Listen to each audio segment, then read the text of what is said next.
Pada masa yang sangat lampau, jauh sebelum kelahiran Nabi Musa dan Nabi Isa, di sebuah negeri yang makmur bernama Babilonia, berdirilah menara-menara tinggi dan kuil-kuil megah. Negeri itu menjadi pusat ilmu pengetahuan dan peradaban, namun di balik kemegahannya tersembunyi kegelapan akidah. Manusia kala itu sujud bukan kepada Allah, melainkan kepada bintang, matahari, bulan, dan patung-patung yang mereka pahat dengan tangan mereka sendiri. Mereka berkata, inilah Tuhan-Tuhan kami yang memberi rezeki, menyembuhkan dan menurunkan hujan. Padahal semua itu hanyalah batu tak bernyawa. Di tengah masyarakat yang sesat itu, hidup seorang lelaki bernama Azar, seorang pembuat patung terkenal di Babilonia. Dari tangannya lahir berhala-berhala yang disembah oleh rakyat hingga bangsawan, bahkan oleh Raja Namrud bin Kan'an, penguasa Babilonia yang sombong dan zalim. Namrud mengaku sebagai Tuhan bagi manusia. Ia berkata, aku menghidupkan dan mematikan, dan menantang siapapun yang menolak kekuasaannya. Kekuasaan yang luas telah membuatnya lupa pada pencipta sejati. Namun di balik semua kesyirikan itu, Allah telah menyiapkan seorang bayi yang kelak mengguncang seluruh keyakinan palsu mereka. Pada malam yang sunyi, bintang-bintang menghiasi langit Babilonia. Di rumah Azar, lahirlah seorang bayi laki-laki, Ibrahim, putra dari Azar dan ibunya Amilat binti Karbis. Menurut sebagian riwayat, ada yang menyebut namanya Una. Kelahirannya terjadi pada masa kekuasaan Namrud yang penuh tirani. Ketika itu Namrud baru saja mendapatkan kabar dari para ahli nujum. Telah lahir seorang anak laki-laki di negeri ini yang akan menghancurkan kekuasaanmu dan membatalkan sembahanmu. Mendengar itu, Namrud murka. Ia memerintahkan agar setiap bayi laki-laki yang lahir segera dibunuh. Ketakutan menyelimuti para ibu hamil, dan banyak yang bersembunyi di gua-gua demi melindungi buah hati mereka. Demikian pula ibu Nabi Ibrahim. Ketika waktu melahirkan tiba, ia keluar dari kota dan menuju sebuah gua kecil di pinggiran Babilonia. Di sana ia melahirkan dengan penuh kesabaran dan doa. Setelah melahirkan, ia melihat bayinya bersinar dengan wajah yang tenang. Dalam hatinya ia tahu, anak ini bukan anak biasa. Ia meninggalkan bayinya di gua itu dengan penuh tangis dan doa, berharap Allah menjaganya dari kejahatan raja.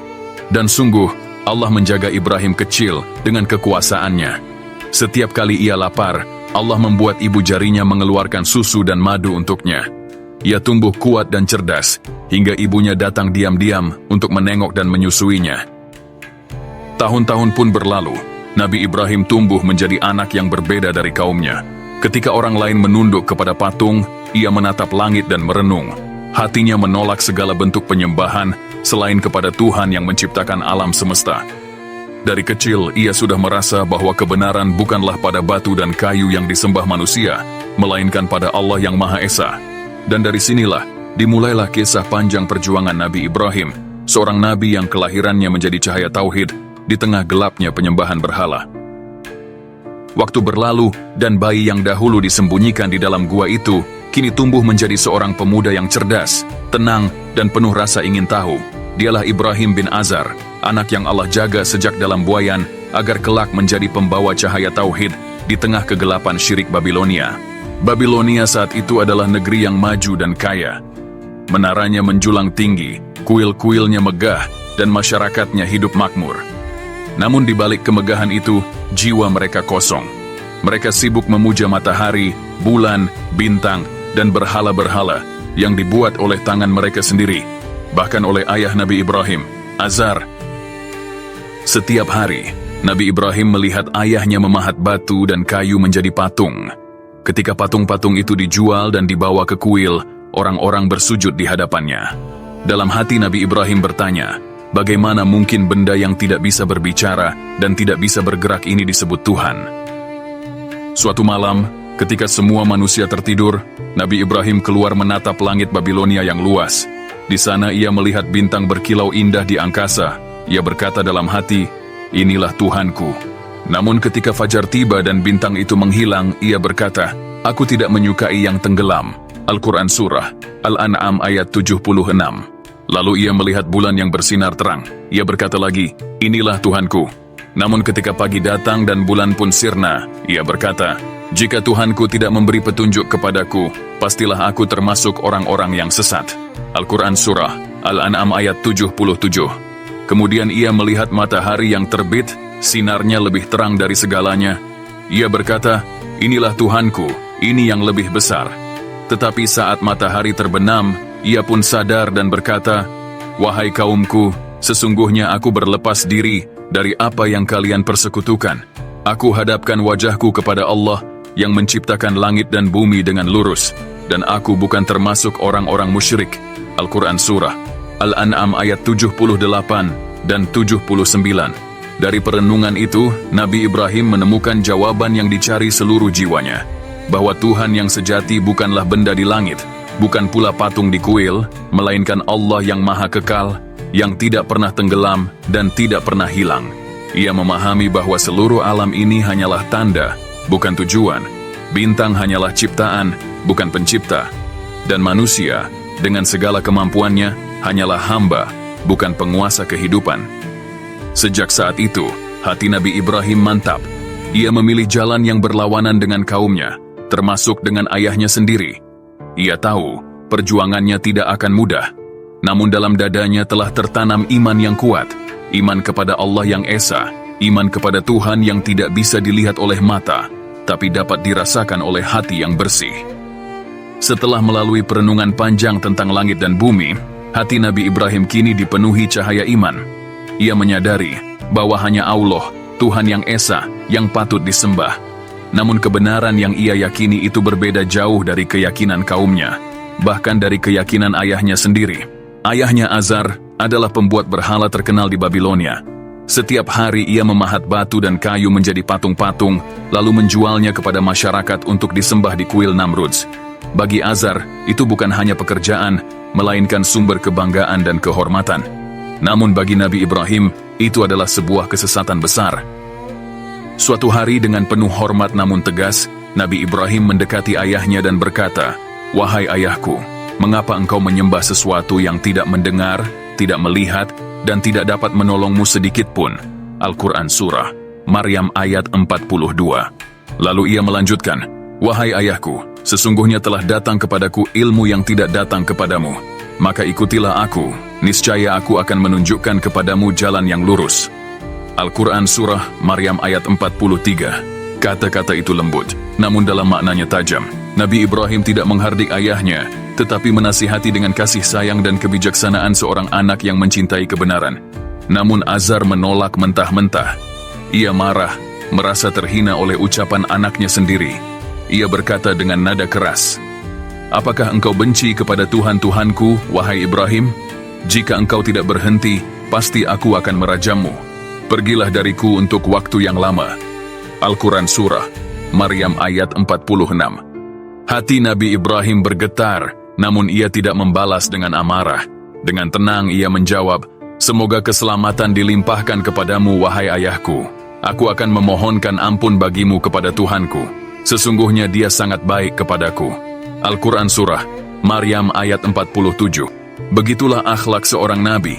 Walau ditolak dan diancam, Nabi Ibrahim tetap membalas dengan doa dan kelembutan. Ia tidak berhenti menyampaikan kebenaran karena ia tahu bahwa tauhid tidak boleh disembunyikan. Setelah peristiwa itu, Nabi Ibrahim mulai berdakwah secara terbuka kepada seluruh masyarakat Babilonia. Ia mendatangi kuil-kuil yang dipenuhi patung dan berkata kepada mereka, "Apa gunanya kalian menyembah patung-patung yang kalian pahat sendiri? Padahal Allah lah yang menciptakan kalian dan juga patung-patung itu." Namun kaum Babilonia marah besar. Mereka menganggap Nabi Ibrahim menghina kepercayaan leluhur mereka. Bagi mereka, menentang berhala berarti menentang Raja Namrudz dan seluruh sistem keagamaan negeri itu. Tapi Nabi Ibrahim tidak gentar. Ia berdiri sendirian melawan arus kesyirikan, karena hatinya telah mantap di atas kalimat yang agung, La ilaha illallah. Setelah berdialog dengan ayahnya, Nabi Ibrahim mulai menyeru kaumnya untuk meninggalkan penyembahan berhala. Namun seruan itu hanya dianggap angin lalu. Kaum Babilonia tetap tenggelam dalam kesyirikan, bahkan semakin keras menolak ajarannya. Suatu hari mereka mengadakan perayaan besar untuk menghormati dewa-dewa mereka. Seluruh penduduk kota keluar menuju padang luas di luar Babilonia. Di sana mereka membawa sesajen, musik, dan tarian untuk memuja berhala. Nabi Ibrahim pun berkata kepada mereka, "Aku tidak akan ikut bersama kalian." Al-Quran Surah Asy-Syaffat ayat 93. Kaumnya pun pergi, meninggalkan kuil besar yang berisi ratusan patung. Suasana kota menjadi sepi, dan disinilah rencana besar Nabi Ibrahim dimulai. Ketika semua orang telah pergi, Nabi Ibrahim masuk ke dalam kuil dengan langkah mantap. Di sana berdiri patung-patung besar dan kecil, disusun rapi di atas altar, dengan berbagai sesajen di hadapannya. Ia menatap mereka satu persatu, dan hatinya dipenuhi rasa iba dan kemarahan. Dengan nada mengejek, ia berkata, "Mengapa kalian tidak memakan makanan ini? Mengapa kalian tidak berbicara?" Al-Quran Surah Asy-Syaffat ayat 91 dan 92. Lalu dengan penuh keberanian, ia mengambil kapak dan menghancurkan semua berhala itu satu persatu, hingga hancur berkeping-keping di lantai kuil. Hanya satu berhala terbesar yang ia biarkan utuh. Di leher patung itu, ia gantungkan kapak yang ia gunakan. Ketika kaum Babilonia kembali dari perayaan, mereka terkejut melihat pemandangan mengerikan di kuil. Berhala-berhala mereka rusak, tergeletak tak berdaya di tanah. Mereka berteriak marah, "Siapakah yang berani melakukan ini terhadap Tuhan-Tuhan kita?" Al-Quran Surah Al-Anbiya ayat 59. Salah seorang dari mereka berkata, "Kami mendengar ada seorang pemuda yang sering mencela berhala-berhala ini. Namanya Ibrahim." Al-Quran Surah Al-Anbiya ayat 60. Maka mereka memanggil Nabi Ibrahim dan membawanya ke hadapan para pembesar serta rakyat ramai. Dengan nada menuduh mereka berkata, "Apakah engkau yang melakukan ini terhadap Tuhan-Tuhan kami, wahai Ibrahim?" Al-Quran Surah Al-Anbiya ayat 62. Nabi Ibrahim menjawab dengan tenang namun tajam, "Sebenarnya, patung besar ini yang melakukannya. Tanyakanlah kepada mereka, jika mereka dapat berbicara." Al-Quran Surah Al-Anbiya ayat 63. Jawaban itu membuat semua orang terdiam. Mereka saling berpandangan, menyadari bahwa patung-patung itu memang tidak bisa bicara, tidak bisa berbuat apapun. Namun kesombongan menutupi hati mereka. Alih-alih mengakui kebenaran, mereka malah semakin marah. Mereka berkata, "Bakarlah dia, dan tolonglah Tuhan-Tuhan kalian, jika kalian benar-benar berbuat." Al-Quran Surah Al-Anbiya ayat 68. Dan disitulah awal mula ujian besar bagi Nabi Ibrahim. Namun sebelum api itu dinyalakan, beliau telah berhasil menunjukkan kepada seluruh penduduk Babilonia bahwa patung-patung itu bukanlah Tuhan, melainkan batu yang tak berdaya. Dengan keberanian dan kecerdasannya, Nabi Ibrahim mengguncang akar kepercayaan palsu yang telah turun-temurun dipegang oleh kaumnya. Setelah Nabi Ibrahim menghancurkan berhala-berhala di kuil Babilonia, berita tentang keberaniannya menyebar ke seluruh negeri. Nama Nabi Ibrahim menjadi perbincangan, bukan hanya di kalangan rakyat, tapi juga sampai ke istana Raja Namrudz, penguasa yang terkenal sombong dan zalim. Namrudz adalah raja yang sangat berkuasa, kekayaannya tak terhitung, tentaranya banyak, dan rakyatnya tunduk karena takut, bukan karena cinta. Kesombongan membuatnya berpikir bahwa dirinya lah pengatur kehidupan manusia. Ia tidak mengakui adanya Tuhan di atas dirinya. Ketika mendengar bahwa ada seorang pemuda yang berani menghina Tuhan-Tuhan Babilonia dan bahkan menolak mengakui kekuasaan sang raja, Namrudz pun murka. Ia memerintahkan agar Nabi Ibrahim dibawa ke istana untuk diadili di hadapannya. Di aula megah yang dipenuhi para penasihat dan penjaga bersenjata, Nabi Ibrahim berdiri tegak di hadapan raja yang duduk di atas singgasananya. Namrudz menatap tajam dan berkata dengan nada tinggi, "Siapakah Tuhanmu, wahai Ibrahim, yang membuatmu berani menentang perintahku dan menghina sembahan-sembahan kami?" Nabi Ibrahim menjawab dengan tenang, "Tuhanku adalah Allah yang menghidupkan dan mematikan." Al-Quran Surah Al-Baqarah ayat 258. Namrudz tersenyum sinis. Dengan kesombongan ia berkata, "Aku juga bisa menghidupkan dan mematikan." Lalu ia memanggil dua tahanan yang dibawa ke hadapannya. Satu di antaranya ia bebaskan, dan yang lain ia perintahkan untuk dibunuh di tempat. Kemudian ia berkata kepada Nabi Ibrahim, "Lihatlah, aku menghidupkan dan mematikan sebagaimana Tuhanmu." Namun Nabi Ibrahim tahu bahwa Namrudz hanya bermain kata-kata. Dengan kebijaksanaan dan kecerdasan seorang nabi, beliau menjawab dengan hujjah yang tak bisa dibantah. Nabi Ibrahim berkata, "Sesungguhnya Allah menerbitkan matahari dari timur, maka terbitkanlah ia dari barat jika engkau benar." Al-Quran Surah Al-Baqarah ayat 258. Ruangan itu pun hening. Para penasihat saling berpandangan dan wajah Namrudz memucat. Tidak ada satupun kata yang bisa ia ucapkan untuk membantah, sebab hanya Allah lah yang mampu menjalankan matahari di jalannya. Hanya Allah yang mengatur kehidupan dan kematian, siang dan malam, langit dan bumi. Namun kesombongan telah menutup hati Namrudz. Ia tidak mau tunduk kepada kebenaran. Meski kalah dalam hujjah, ia tetap memerintahkan agar Nabi Ibrahim dihukum. Raja yang angkuh itu lebih memilih kekuasaan daripada kebenaran. Maka dimulailah perintah besar itu, membangun tungku api raksasa untuk membakar Nabi Ibrahim. Manusia dikumpulkan dari seluruh penjuru negeri, kayu dikumpulkan berhari-hari, dan api dinyalakan hingga menjulang tinggi ke langit. Api yang begitu panas, hingga burung pun tak berani terbang di atasnya. Namun di balik semua itu, Nabi Ibrahim tetap tenang, karena ia yakin bahwa Allah bersamanya. Raja Namrudz merasa terhina setelah kalah dalam perdebatan dengan Nabi Ibrahim. Ia tidak mampu menjawab satupun hujjah tentang Tuhan yang Maha Esa, namun kesombongan menutupi akalnya. Dalam amarah yang membara, Namrudz memerintahkan seluruh rakyatnya untuk menghukum Nabi Ibrahim dengan api. Perintah itu disebarkan ke seluruh penjuru Babilonia. Barang siapa mencintai Tuhan-Tuhan kita, kata mereka, maka bawalah kayu bakar untuk membakar Ibrahim. Maka berbondong-bondonglah manusia datang membawa kayu dari setiap rumah. Anak-anak, orang tua, bahkan wanita turut mengumpulkannya.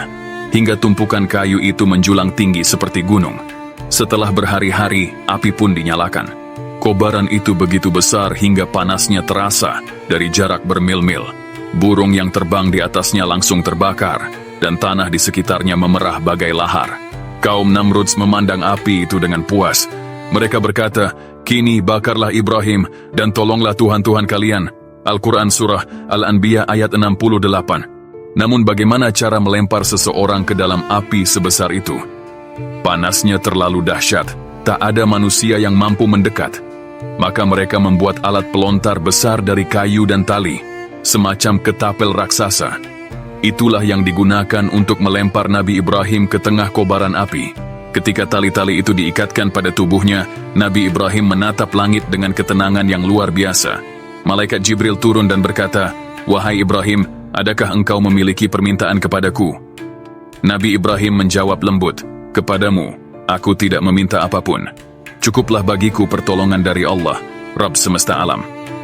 Dan ketika tubuh beliau dilontarkan ke udara menuju api yang menyala, pada saat itulah Allah memerintahkan dengan kalimat agungnya, "Wahai api, jadilah dingin dan keselamatan bagi Ibrahim."